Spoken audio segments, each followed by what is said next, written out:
Hi there, welcome to the channel.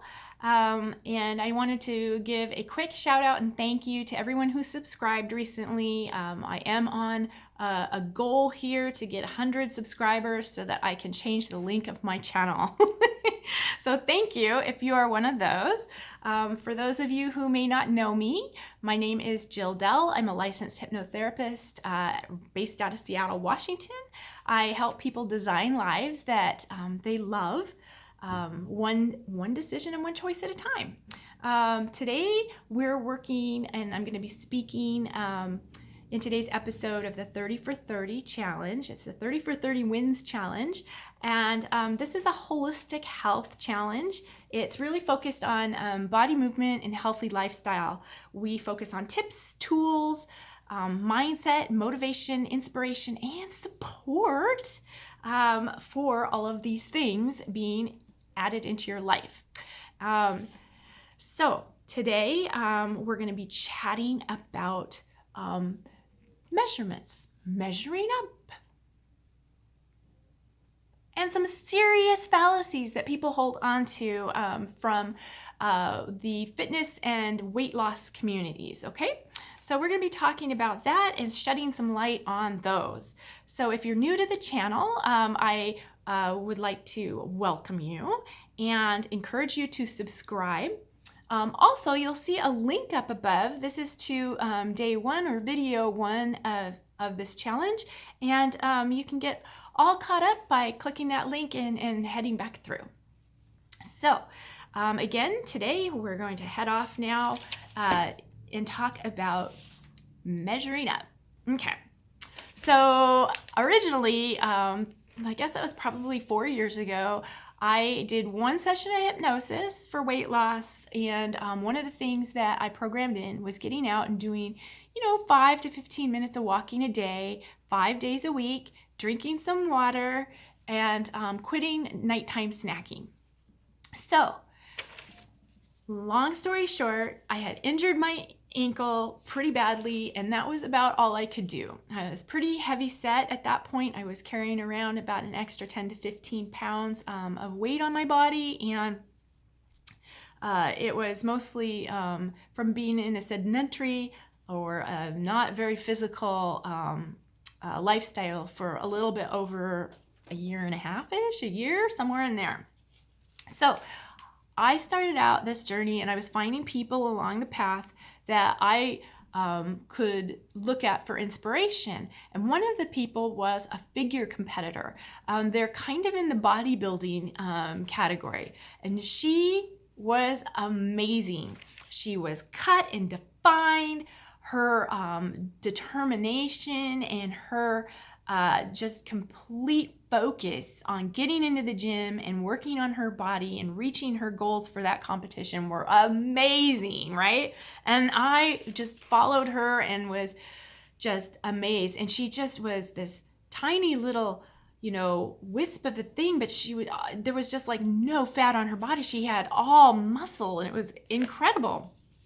And I remember being blown away when I found out that she, who's just my height, weighed 15 pounds heavier than I was at that time. And I was like, what?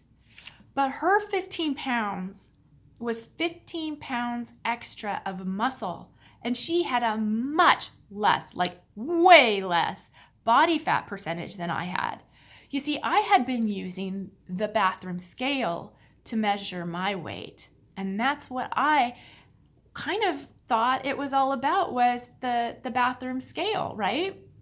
And that's just one type of measurement, and it can often be deceptive, as it was in this case, because believe me, I was 15 pounds lighter, but I didn't look near as fit as she was. And that's because I wasn't as consistent for as long of a period of time, and I wasn't as dedicated to going into the gym and using weights like she was. So the scale's only one type of measurement. Muscle weighs more than fat. You probably have heard that. That's probably not like, oh, if you haven't, hey, here, I just gave you a tip. But what are some of the good ways then to do measurement? Well, obviously you can use the BMI, and I really recommend BMI if you are looking at losing weight. BMI is a body measurement index of your fat percentage, and so it takes into account things like your bones, tissue, muscles, all that kind of stuff. So it's a much more accurate reading of what the percentage is of weight that's fat on your body. And there's a certain amount of fat that you need in order to function. And so not all fat is created equal in foods or in the body. And so there's certain things that you learn about BMI, and we could go into that in a later video if you'd like to learn about it. In fact, if you'd like to learn about it, comment, let me know. So then one of the other good measurements is your energy levels. I like this one personally. I like to notice how I feel each day. There are little apps that you can get for tracking this too, or you can use your journal, right? And write down how you feel about your exercise and how you feel. What's your energy levels like?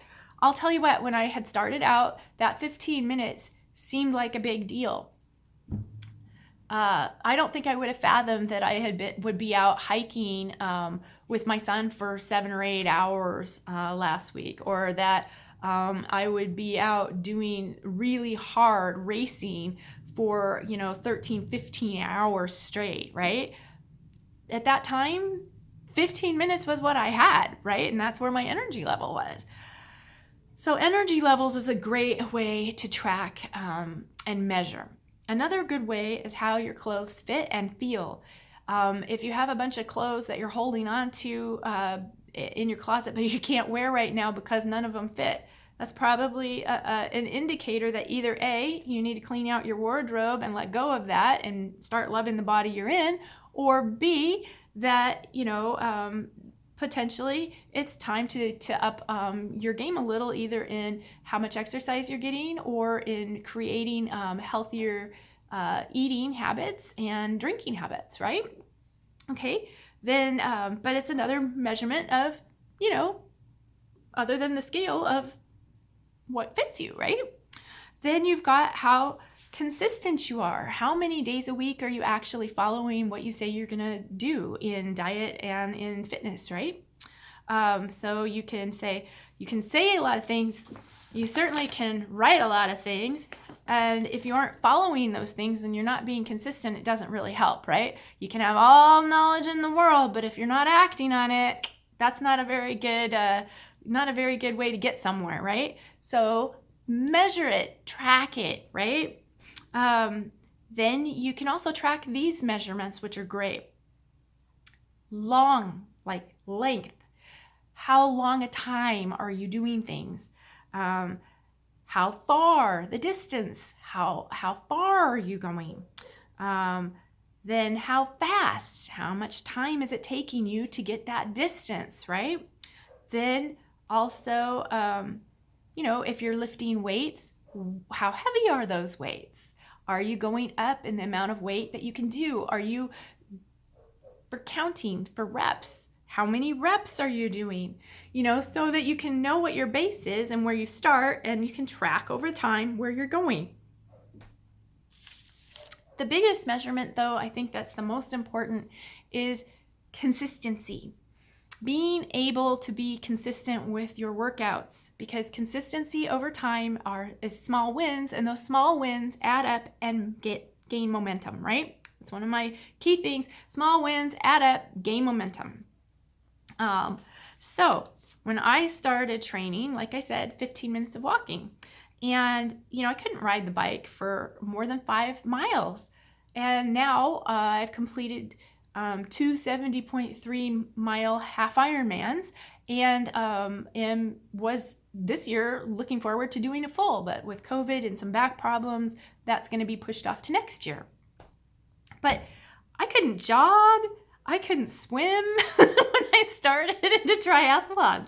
I couldn't do either of those, and so I had to learn along the way, and definitely distance, the length of time, and how fast were all measurements that I used, and consistency.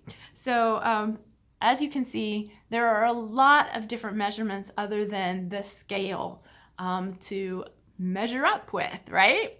And so I would encourage you to find some that are don't have so many negative connotations that are wrapped up with them, right? Because the scale for a lot of people has a lot of negative connotation. I mean, it's in popular culture. Look at Garfield, right? So, so anyhow, I encourage you, if you have any questions, any comments, go ahead and let me know. Also, if you found value in this video, please like it. If you haven't so far, please subscribe to my channel. And thank you so much for watching. I'll see you tomorrow. Bye-bye.